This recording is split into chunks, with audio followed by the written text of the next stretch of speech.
Hello and welcome. I'm Dr. Adam Dorsey, a psychologist in Silicon Valley and the host of SuperPsyched, a podcast dedicated to supercharging your life. Each episode contains fun, high-quality interviews with experts looking at psychology from all angles. SuperPsyched is your tool to get more of what you want in your life and less of what you don't. Have you ever left a social event and after talking all night to various people felt like nothing real was said? Sure, if a transcriptionist followed you, there was lots of dialogue, but as you considered the meaning of the dialogue, it kind of felt empty.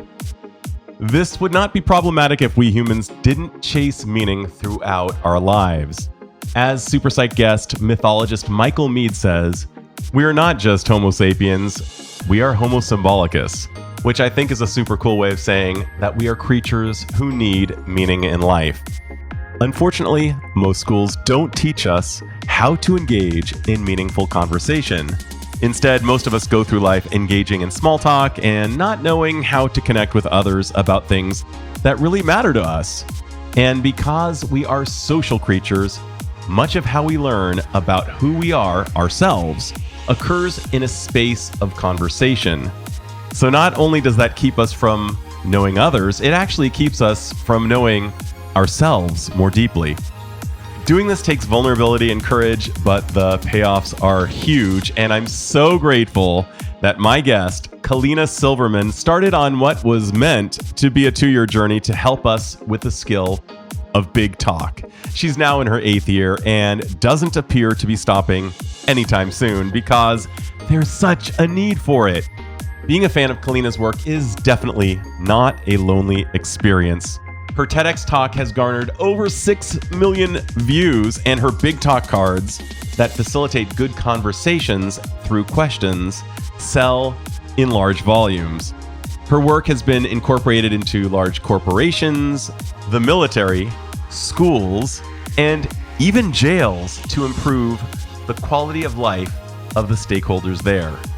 Clearly, Kalina and Big Talk has struck a chord with what people are wanting and needing. And please note, she's not speaking out against small talk. You'll hear in our conversation that small talk definitely has a place in our lives, but you'll also hear that when it's our only move, we miss out on so much. So listen in as Kalina and I talk about Big Talk, why we need it, and how to do it. Kalina Silverman, a hearty welcome to SuperPsyched. Thanks for having me. I am super psyched to be here. I'm sure people have said that before. They have, but I actually believe you because you are all about authenticity. And I believe that's also been part of the driver for this major quest that you've been on to get people to talk about real things rather than things that leave people feeling like Don Draper and all alone in the world. Let's hear a little bit about, before we get into Big Talk, the genesis of it. How did this begin? So I started Big Talk about 8 years ago. When I moved to a new city for the first time for university, I moved to Illinois to go to Northwestern from Santa Monica. It was the first time that I experienced a very strange and unsettling sense of loneliness and disconnection. In hindsight, that's normal when going through a big transition, but it was my first time. And I remember I would go to a lot of events, meet a lot of new people all the time, have a ton of small talk. And then I would come home at night and just cry and feel so unsettled, so deeply unsettled. And I was in college, I was in a sorority, I started a club, I was doing a lot of different things. I was going to a lot of parties. And I remember I would come home from some of these parties and feel really empty inside. And one night I was having a deep conversation with a friend and I said, wow, like this is the connection I've been missing. And he said, yeah, screw small talk. And immediately the name Big Talk just popped into my mind. And I didn't know what to do with it at the time. So I just kind of tucked it in my back pocket and I was studying broadcast journalism and documentary film. So the following summer, I had opportunities to do these 3-week short documentaries in Germany about the Holocaust and then in Ecuador about education. And because we had such a limited amount of time and we had to get the right interviews, we would just walk up to people and dig right into the deep stuff immediately and have all sorts of amazing interactions and connections just from approaching strangers and just following our instincts. And I thought, wow, I really want real life to be like this because I feel so alive. I feel like every interaction is really powerful. And then on my last day in Germany, I saw a question written on the Berlin Wall and it said, what do you want to do before you die? And that question just like hit me right here. was like, oh, this is the time where I really need to be thinking about this. And that really also resonates with the idea for Big Talk that I had back in the day. So I came back to Los Angeles and I decided to try out a little experiment on my own where I walked up to strangers and skipped the small talk with them and asked them, what do you want to do before you die? And I made a video of my interactions and they were so powerful. I talked to everyone from all walks of life. I walked up to someone experiencing homelessness in Venice Beach. I walked up to this posh businessman in Beverly Hills. I talked to an elderly person. I talked to a kid. It didn't really matter. I asked them all the same question. And what it came down to were a lot of like bucket list type of items, but also just finding real connection with family and the people closest with you. And it struck a chord with a lot of people. And it was the businessman in Beverly Hills who actually broke down in tears saying he wished he spent more time with his family. And I posted this video to YouTube and it kind of went viral. And soon I started receiving messages from people all over the world who resonated with Big Talk. And I'll stop right there. There's more I could say. Keep going? By all means. So I posted this video to YouTube and I was still in college at the time. And then I started receiving messages from people all over the world who were saying how this one video changed their life, how it inspired them to quit smoking, to reach out to an estranged family member, to reconsider suicidal thoughts. And I was just in shock. I mean, as a college student, you're not used to just talking to people all over the world. And I suddenly felt this calling to this higher purpose. And I remember I recorded a video on my laptop where I told myself, I'm going to give Big Talk 2 years of my life because I see that I'm onto something powerful here and I can actually help people in a way that feels much more powerful than sitting in a class, taking some general education course that didn't resonate with me. And so I took a leave of absence from university and came back to Los Angeles. And it was a terrifying time because all of my friends were still in school. And I started just giving talks and workshops about Big Talk. And then I was invited to give this TEDx talk in Westminster College in Missouri. And I just flew there by myself and gave this talk. And there's an audience of about 200 people there maybe. And now today the talk has over 6 million views on YouTube. And that really kind of was a catalyst for Big Talk turning into this sort of global movement. Because then I really started like I've received thousands of messages from people all over the world that have almost served as like soft data in terms of people's relationships with loneliness and disconnection and why they're feeling that way. And so I would have like soldiers in the army in Korea and Israel reach out to me talking about how they wish there was more Big Talk in the army. A lot of veterans also with PTSD. I had models in Thailand reaching out to me saying that the modeling industry was so superficial and they needed Big Talk. So they ended up hosting their own Big Talk event. I had a lot of people in Germany reach out to me and one group hosted like a Big Talk dinner with strangers. So it kind of became this grassroots global movement that kept evolving. And then I applied for a Fulbright to go to Singapore to research how to use Big Talk to build empathy across different cultures, because Singapore is such a great hub of people from all over the world. And it was easy for me to communicate with people since English is the first language there. And so that set me on a journey. It was the first time I really got the wherewithal to just full on do Big Talk. And I created a card game of questions that skip small talk right here, or here's the original mini one. And I would use these at workshops. And I can explain more about the card game later. And then started getting invited to give more talks and workshops. And so Big Talk just kind of kept growing from there. And so since then, I've probably done like at least 100 different manifestations of Big Talk workshops for schools, companies, nonprofits. I'm still really passionate about making videos and walking up to strangers every day and asking them deeper questions about life and making those community connections. I've spoken at organizations like the Foundation for Social Connection or for employees at Johnson & Johnson.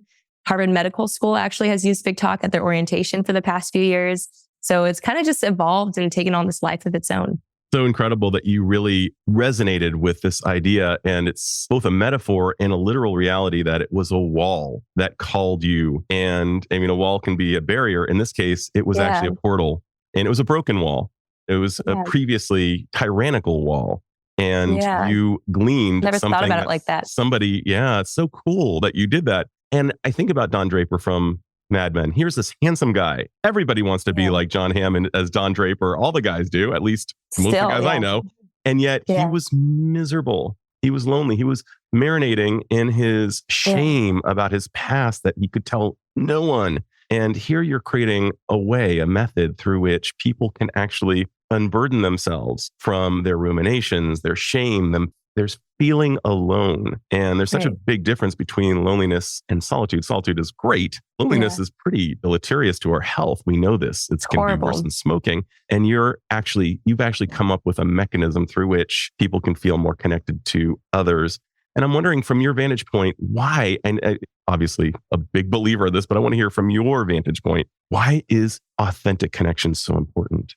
Authentic connection is really important because, well, one, I think our human connections are the most fundamental need we have. I mean, obviously food, water, shelter, but none of those would have existed without people coming together and working together to survive together. And I think now we put that by the wayside because we have things that automate those things for us. But even, for example, like I like to go to the grocery store because I want to say hi and talk to the man at Trader Joe's.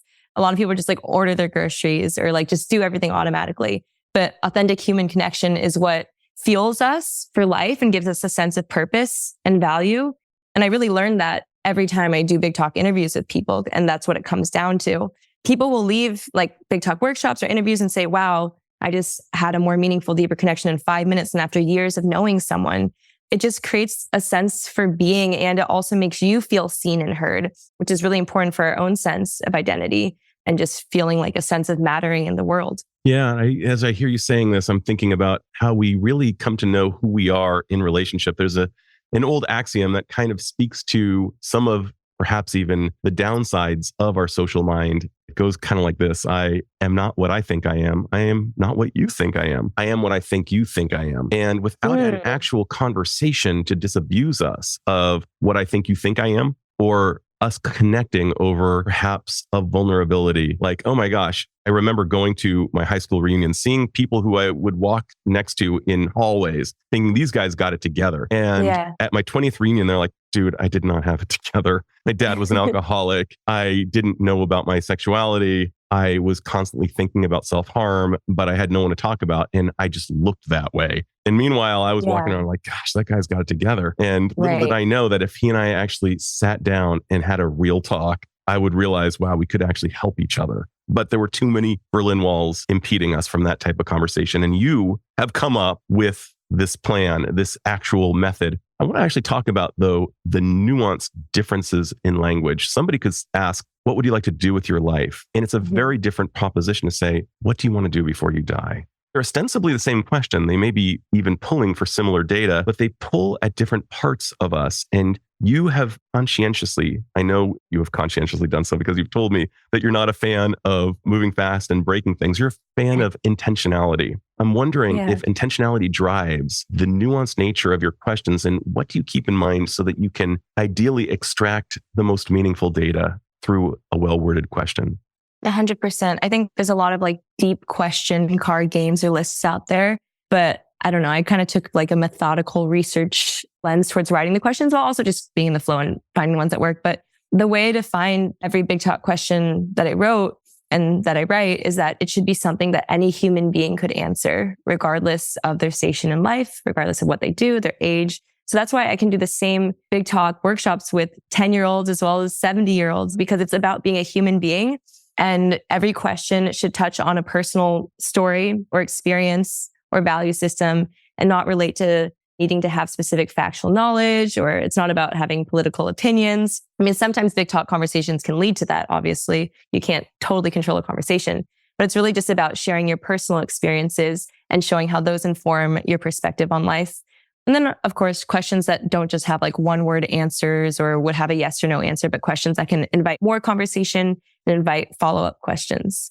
Brilliant. And my wife and I came across some prompts that can really boost table talk, because that's one of the only guaranteed times the family actually unites is for dinner. And we would do the rose, the bud, and the thorn. And my kids knew that there would be, so for those, it sounds like you already know about it, but the rose is something good that happened today. The bud is something that I learned today. So it's constantly kind of pinging the child's brain to think about, what am I learning? What am I learning? And I know that you care about intrinsic learning like I do. And the thorn, of course, is what hurt today. And the goal is not only just to generate more meaningful questions, but also to improve interpersonal and even intrapersonal emotional intelligence. And there's something so brilliant about, I'm still tripping on these cards because we've tried various cards. They've been okay. Your questions are amazing. I've heard some of them. Thank you. And I was wondering if you could share a big talk question that you have found particularly juicy with my listeners.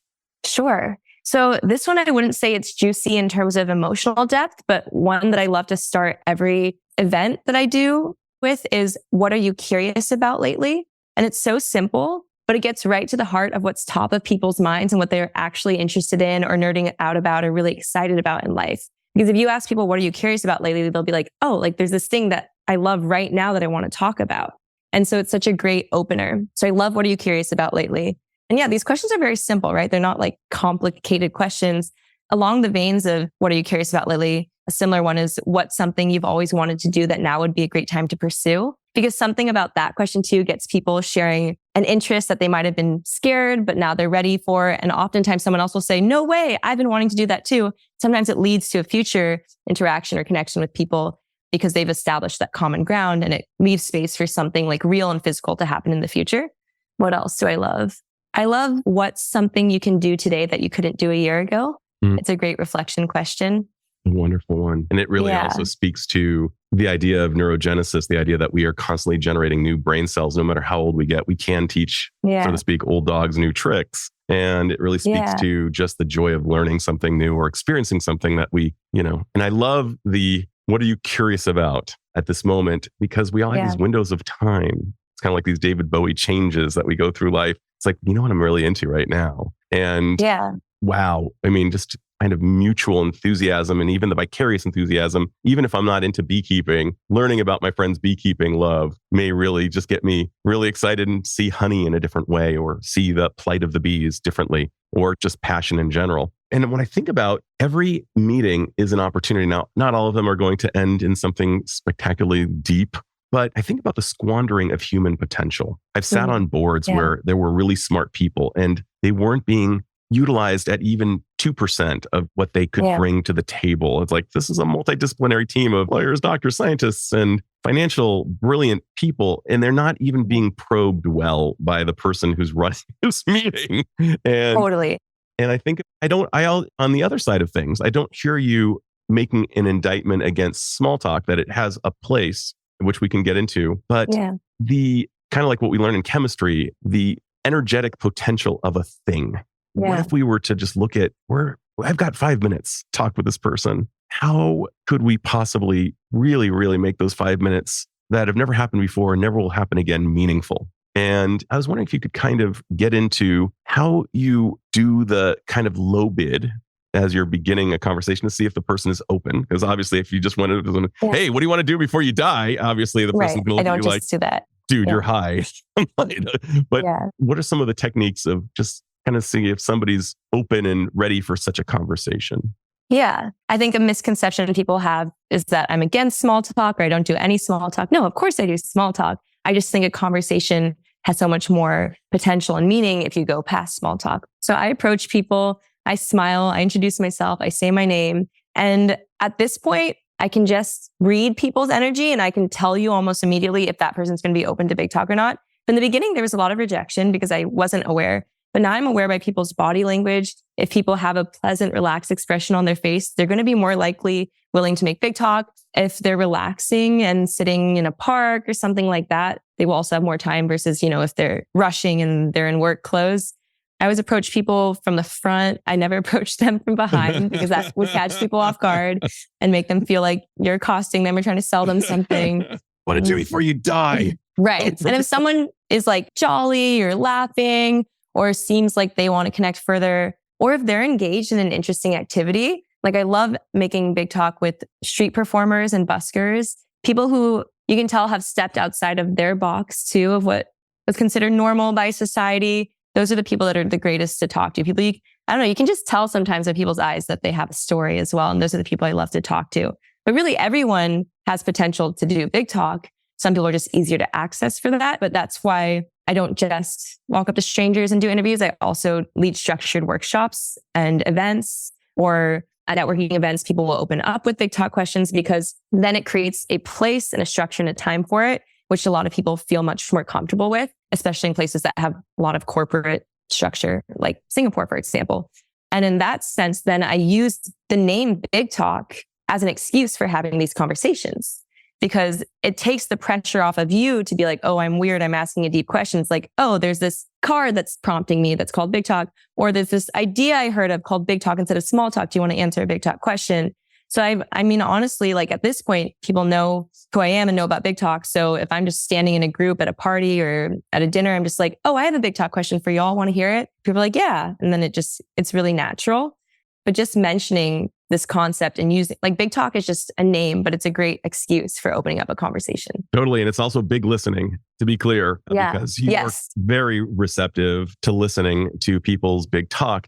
I find myself thinking, as we were talking kind of about the squandering of human potential, as well as what you just Yeah. dropped. I think of Nikos Kazantzakis, who said something like, when I die, I want to be a destroyed castle. Something like that. I want to leave it all in the field. Mm. I want to make sure that all of my potential has been used Yeah. during this terrestrial experience. And to some That's extent, beautiful. we need to lean into rejection, because if we're not getting rejected, we're not trying. In fact, there was even, I don't know if it's apocryphal or true, but it was said that for the marketing department at Pepsi, everyone had to bring a failure to a meeting to show that they were really trying to find what the limits were. And love that. you're doing that in real life. Like, it's not like you walk up to people and everybody says, hey, unicorns and butterflies, I'm happy to talk to you. It's sometimes you get rejected. And one of the things we know now through neuroimaging is that rejection, neurophysiologically, it hits the same receptors as pain. And you have had to steel yourself and expose yourself to rejection repeatedly. And I think that's a really good, actually a good strengthening exercise, tolerating rejection. I was wondering if you could talk about rejection that you've faced out in the real world as a pursuer of big talk. So And how much, you deal with so it. much rejection. Yeah. In the beginning, it hurts, and then you get used to it. And then it makes it so worth it when you get the yeses. I mean, for every like 10 rejections, I would say I have one yes now with like all things related to big talk, not just walking up to strangers with things I've applied to. I mean, I applied to a lot of different grants and things and got rejected. And then I got Fulbright, and it was the most life-changing experience of my life. And when I was applying to Fulbright, I was taking a part-time job working as a receptionist in this dark, depressing room. And I would just apply every day and pray that I would get this thing. And I didn't know any other path out there. So I had a lot of rejections. And then those acceptances are like a bright beacon of light that make it all worth it. And I experience that in a micro way every time I approach strangers for big talk. It always feels a little bit like a little pang or sad when someone says no. But then, 10 minutes later, I'm walking up to another person, they say yes, and I have the most amazing conversation with them. So that's just like immediate instant gratification that, hey, it works to persist, because you could have an amazing conversation with someone. There's been times where I don't know if I'm going to get a yes. And I'm always like kind of standing there like, should I talk to them? Should I ask them a question? Should I just hang back? And I feel like people experience that all the time. When they go to parties or events, they're like, should I approach this person who seems cool? I don't want to be rejected. I don't want to seem awkward. But you just kind of have to get past that, because maybe they'll say yes and it'll be totally worth it. The other day, there was a man who was experiencing homelessness who was sitting outside of my window. And I was like, I kind of want to go talk to him. He seems really interesting. He's reading a book. And my boyfriend was like, I don't know if you should go talk to someone like that. And I ended up going outside and talking to him. And we had an hour-long conversation. And it was so beautiful. And I'm like, I'm so glad I just put myself in that uncomfortable gray area position to maybe see if something amazing could come out of it. And that's the philosophy I live life by now. And can you share a little bit about what came out of that conversation? Just a gleaning, just a single one that was just like, wow, I remember the spirit of this person or this guy informed me in some meaningful way. He was really spiritual and really full of hope. And I asked him what keeps him happy in day-to-day life. And he said he doesn't really believe in like those just like little things of happiness. It's more about finding persistent joy, which was so insightful through thinking about the bigger things. And he said his constant hope is what leads him to be persistently full of joy, because if he just looks at his normal everyday situation in life, then there's a lot of things to be unhappy about. He was very profound. And that's why I knew I had to talk to him. I just could tell. Yeah. One of the things that's so amazing about this journey you've been on is that your spidey sense has become probably kind of like at a Jedi level to kind of combine two mythologies. But yeah, you're nodding. Like you can pretty much, I mean, not with 100% accuracy, but a much higher hit rate, kind of know how this is going to go. Can you describe some of the perhaps unanticipated joyful side effects that have come about as a result of you having this pursuit? Oh my gosh. Big Talk has changed my entire life and informs everything else I do. And I could cry talking about it. It's like, no matter what else I'm doing in life, Big Talk can come into it. Like if I'm surfing out in the water and I meet new people surfing, it would normally just be like a polite nod or interaction can turn into an amazing conversation. I was surfing a few months ago and I met this man in the water who's in his 70s and was still surfing. And we ended up talking and exchanging contact information. And then I met up with him 2 weeks later and did a Big Talk interview with him. And he told this whole story about his daughter who had died and who had suffered from addiction and how he himself had suffered and then found rejuvenation through surfing and went through recovery. And I just never would have known that from our first initial conversation. And then since then, he's come to Big Talk events I've hosted. I host these live music events as well now, combine Big Talk and music. And so it's kind of like that. It's like everything I do now. There's Big Talk is like kind of informing all of my interactions. And it's created this amazing sense of community that I've never had experienced a few years ago, where now like everyone I meet kind of comes into the Big Talk world and I invite them to events and people meet each other. There's all these synergies. And now people will show up to events and they'll be like, I know you, but from this other part of my life. So it's kind of like all these people with the same open energy are coming together now and becoming friends. And it's creating this like extra layer of connection and spirituality that I had never anticipated, this in my immediate community. And then there's people all over the world too, who will just write me their stories. And like last week, I talked to a girl in Oklahoma who's running for Miss Oklahoma. And she is using Big Talk as her social cause, which is so cool. Because I mean, you would expect people to use like climate change or something that seems more concrete. And she's using Big Talk as her social cause for running for a pageant, which is like, those things are just so cool to hear stories like that all the time. Love that. So I've got a question. I got to ask it anyway. I was on the AIDS ride for a bunch of years, and one of my tent mates said to me, Adam, I'm going to give you a name kind of like Dances with Wolves. You are seeker of stories. And you seem to do this for no financial gain. You are like legitimately interested in people. I've been interested in people since my mom pushed me in a stroller. My mom said I would be engaging people, just totally spectacularly curious. Now, here's a problem. Sometimes by being super interested in another person could misinterpret it as being romantically interested. And I'm not. I actually just want to get to know the person. Yeah. And I'm wondering, have you ever had to face that? And because people can infer whatever the heck they want to infer, even if it's spectacularly off base, by being so interested, they could misinterpret it and say, wow, I hope she finds me attractive. And that's like, yeah, that's not where I'm going. Like 0%. I actually just want to have a shared human experience. How has that happened? How have you dealt with that? I mean, it's happened a lot, to be honest. And I think I talk to a lot of my girlfriends about this all the time, friends who are also very open and passionate and curious. And it's just kind of a natural side effect. Like it's something you can't really avoid. Humans are seeking connection. A lot of humans are seeking romantic connection, and that's the most important thing to them. So if someone's nice to them and curious, they're immediately going to be like, wow, someone cares about me. Maybe it could lead to something. And they're going to shoot their shot and maybe ask you on a date, but you just have to set the right boundaries, and you can say, hey, I really value our connection or see you as an amazing person, but I'm not interested in dating. I'm more interested in just hearing your story or forming a friendship or whatever, or just for the sake of this moment in time, doing this Big Talk thing.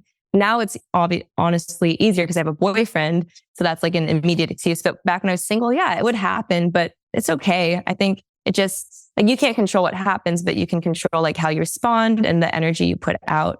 There's a difference between asking to hear someone's story, being open to connection, and then being flirty with them about it. So you just have to be aware of your own behavior and body language as well.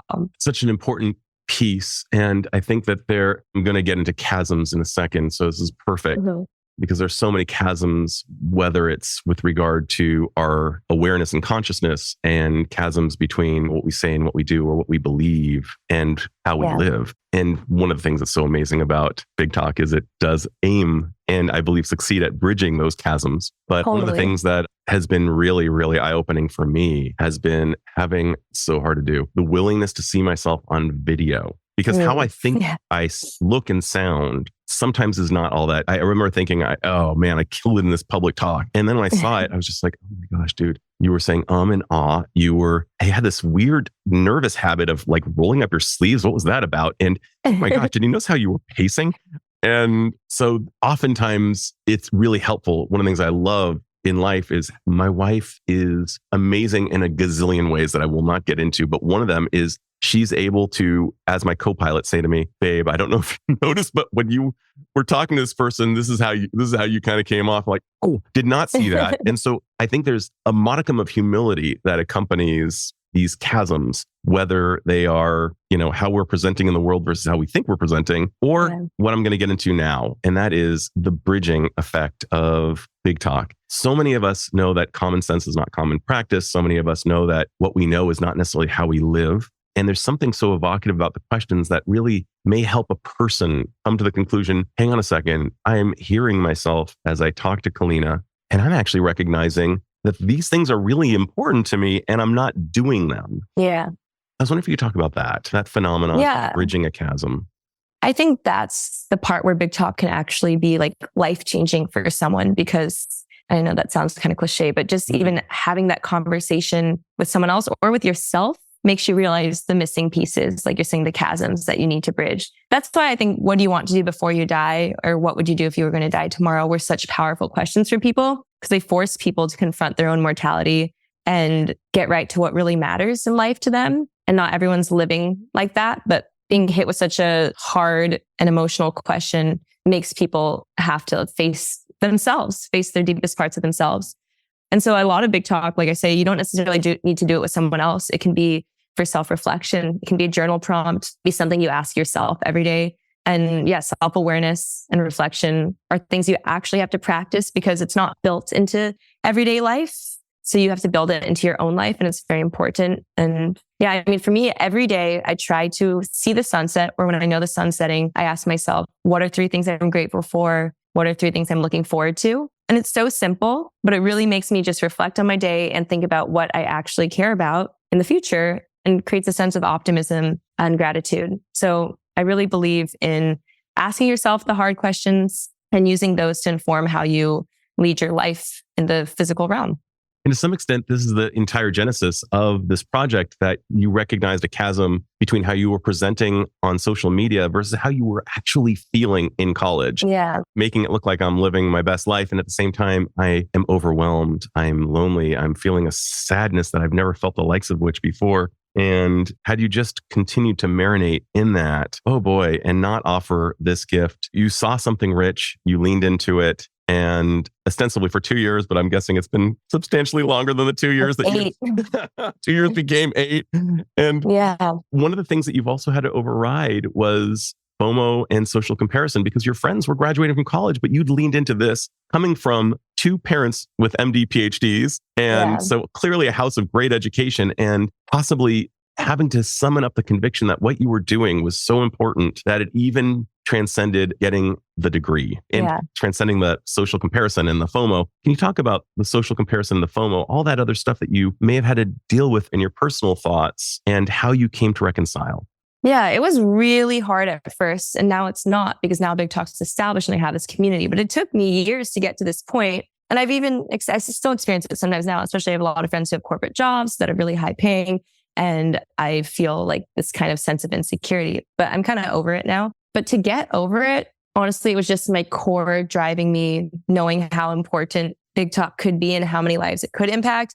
And I got that knowledge just from the messages people sent to me.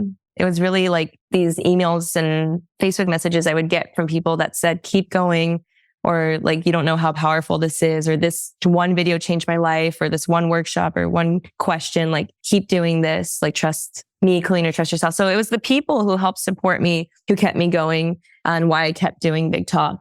I don't think I could have done it on my own. I think it's always been about the people and the support, because without people, then Big Talks, I don't know, doesn't mean anything to me. So it was just the connections that people were making with me as a result of the initial connections I made with Big Talk that kept me going, and still keep me going to this day. Like I've always said, as long as there's a need, I'll keep doing it. It's interesting. There's an old African proverb, you may have heard it. If you want to go fast, go alone. If you want to go far, go together. Yeah. And that's been a big part of why you've been able to do it. It's interesting too, because there's so many things that you're saying that resonate with my story. So many things. One of which is when I started this podcast 3 years ago, I didn't know why I was doing it. And people asked me, well, what are you going to get? And I was like, I actually don't know. And similarly, when I started as a newly shingled, licensed psychologist, people say, what's your specialty? I'd say, humans with DNA at the moment. I don't know what my specialty is. And there was something that Irv Yalom once said. He's one of the true luminaries in the field of psychology. He wrote Love's Executioner and a gazillion other amazing existential books. He said that every book has bitten him in the ass. And it's like, it wasn't clear what that would be. And there's something about these meaningful areas in our life that are mysterious initially, but become clear over time. It's almost like muddy waters become clear over time.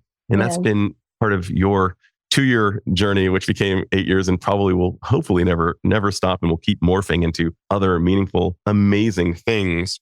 Another thing that's an incredible gift kind of goes along the idea of, I don't know what I'm thinking until I hear myself. And one of the things that we also know for sure is we'll listen to nobody better than we'll listen to ourselves. And by asking somebody a question and them hearing themselves say this with a witness, which is the way our brains are wired as social beings, with a witness, I've just said this. Oh my gosh, and I'm not doing it. I care about my family, but I'm putting in 100-hour work weeks.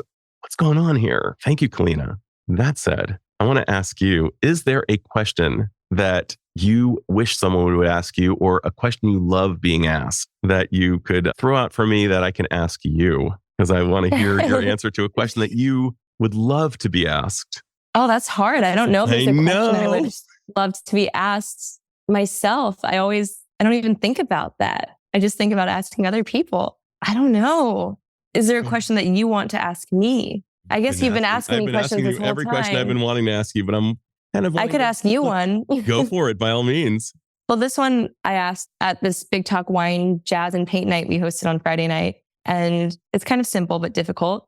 Pick 3 words to describe who you are now, and pick 3 words to describe who you want to become. I'm deeply caring. I'm all about my family. Almost everything I do in life relates to that. And I can trend toward anxious. Kind of in a joking sense, I often say, kind of like the hair club for men president. I don't just treat anxiety, I also deal with my own.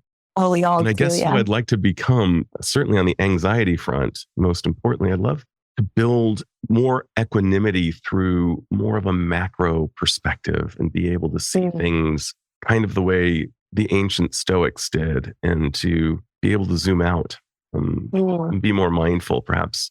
I'd like to be a world traveler. Again, you and I were talking about that. And you heard my own anxiety about the possibility that you were maybe blocking that part in your own life. No, don't do that, Kalina. So I'd like to be a world traveler again with joy. Maybe that will help inform the macro perspective you're talking about. That becoming the world traveler will help you overcome those anxieties and see the world from a bigger perspective. For sure. And historically, that was something that I really leaned into, having lived in places and spent and visiting. My wife and I both really share a love of travel, and we travel really well. Like that was a meaningful diagnostic in my own relationship. Like, how well do we travel? How well do we deal with the unknown together that comes about through travel? And maybe the third thing I want to become is I would like to become an incredibly good sleeper. I'd like to sleep well. And I'm actually working on that skill. Like that's something I'm beginning to lean into with Sleep Coach. I was just clicking on that episode this morning because I also struggle with sleep. And it's funny because I was talking to Ryan a lot about that too. That's something he struggles with. It's funny. It's like the last code to crack. Yeah. So you and I both want to be better at sleeping. And yet it's so hard. I believe Ben Franklin once said something like the 2 hardest things I ever do in any day are going to sleep and waking up. So I want to get better at that. How about you? What are the 3 things that you are, what did you say at the wine, jazz, and paint? Yeah. Pick 3 words to describe who you are now, and pick 3 words to describe who you want to become. Well, first off, thanks for sharing. That was really insightful. Okay. Words to describe who I am now. I would say empathetic, creative, and active. Like I always like to be doing something, whether it's surfing, painting, playing music, big talk, meeting with new people. It's very hard for me to sit still or just be. 3 words to describe who I want to become.